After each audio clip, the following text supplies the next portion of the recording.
ಅಭೂತಪೂರ್ವ ಸಾಧನೆಗಳು, ಅನಿರೀಕ್ಷಿತ ಸನ್ನಿವೇಶಗಳಲ್ಲೇ ಮೂರ್ತ ರೂಪ ಹೊಂದುವ ನಿದರ್ಶನಗಳು ಅನೇಕ. ಇದು ಬೆಂಗಳೂರಿನ ಶಿವಾಜಿನಗರದಲ್ಲಿರುವ ಬೌರಿಂಗ್ ಆಸ್ಪತ್ರೆಯ ಕೋವಿಡ್-19 ವಿಶೇಷ ಆಸ್ಪತ್ರೆ.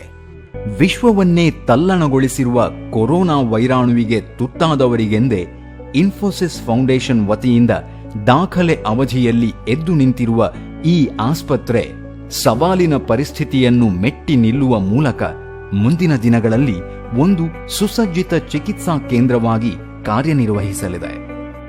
ಕರ್ನಾಟಕ ಸರ್ಕಾರದ ಕೋರಿಕೆಯ ಮೇರೆಗೆ ಇನ್ಫೋಸಿಸ್ ಫೌಂಡೇಶನ್ ಈ ಆಸ್ಪತ್ರೆಯನ್ನು 10.25 ಕೋಟಿ ರೂಪಾಯಿ ವೆಚ್ಚದಲ್ಲಿ ನಿರ್ಮಿಸಿದ್ದು 170 ಹಾಸಿಗೆಗಳು, 48 ಐಸಿಯುಗಳು ಹಾಗೂ ವೆಂಟಿಲೇಟರ್ಗಳೊಂದಿಗೆ ಕ್ವಾರಂಟೈನ್ ಹಾಗೂ ಐಸೋಲೇಷನ್ ಬ್ಲಾಕ್ಗಳು ಕಾರ್ಯಾರಂಭ ಮಾಡಿವೆ. ಇದು ಇನ್ಫೋಸಿಸ್ ಫೌಂಡೇಶನ್ನ ಸ್ಥಾಪಕರಲ್ಲೊಬ್ಬರಾದ, ಅದರ ದಾರಿದೀಪದಂತೆ ಕೆಲಸ ಮಾಡುತ್ತಿರುವ ಸುಧಾಮೂರ್ತಿಯವರ ದೂರದೃಷ್ಟಿತ್ವಕ್ಕೆ ಹಿಡಿದ ಕೈಗನ್ನಡಿ.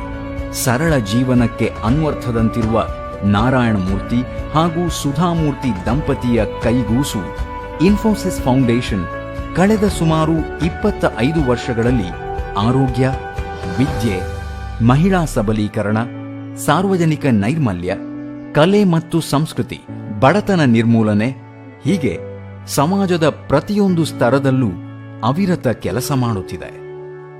ಪ್ರತಿಯೊಂದು ದುರಂತ ಅಥವಾ ಪ್ರಕೃತಿ ವಿಕೋಪದ ಸಂದರ್ಭದಲ್ಲೂ ಸಹಾಯ ಹಸ್ತ ಚಾಚುವುದರಲ್ಲಿ ಮುಂಚೂಣಿಯಲ್ಲಿರುವ ಶ್ರೀಮತಿ ಸುಧಾಮೂರ್ತಿ ಅವರ ಅವಿರತ ಸೇವೆ ನೆರೆ, ಬರ, ಸುನಾಮಿ ಮತ್ತಿದೀಗ ಕೊರೋನಾದ ಮಹಾನ್ ಆಘಾತಕ್ಕೊಳಗಾದವರಿಗೂ ದೊರೆಯುತ್ತಿದೆ. ಲಾಕ್ಡೌನ್ ವೇಳೆ ಲಕ್ಷಾಂತರ ಆಹಾರದ ಕಿಟ್ಗಳನ್ನು ತಾವೇ ತಯಾರಿಸಿ ವಿತರಿಸಿದ್ದ ಸುಧಾಮೂರ್ತಿಯವರ ಒತ್ತಾಸೆಯಿಂದ ದಾಖಲೆ 85 ದಿನಗಳಲ್ಲಿ ಈ ಕೋವಿಡ್ ಆಸ್ಪತ್ರೆ ತಯಾರಾಗಿ ನಿಂತಿದ್ದು, mobile x ray unit, cardiology lab ಮುಂತಾದ ಅತ್ಯಾಧುನಿಕ ಹಾಗೂ ಅತಿ ಅವಶ್ಯಕ ತಂತ್ರಜ್ಞಾನಗಳನ್ನೊಳಗೊಂಡು ರೋಗಿಗಳಿಗೆ ಚಿಕಿತ್ಸೆ ನೀಡುತ್ತಿದೆ.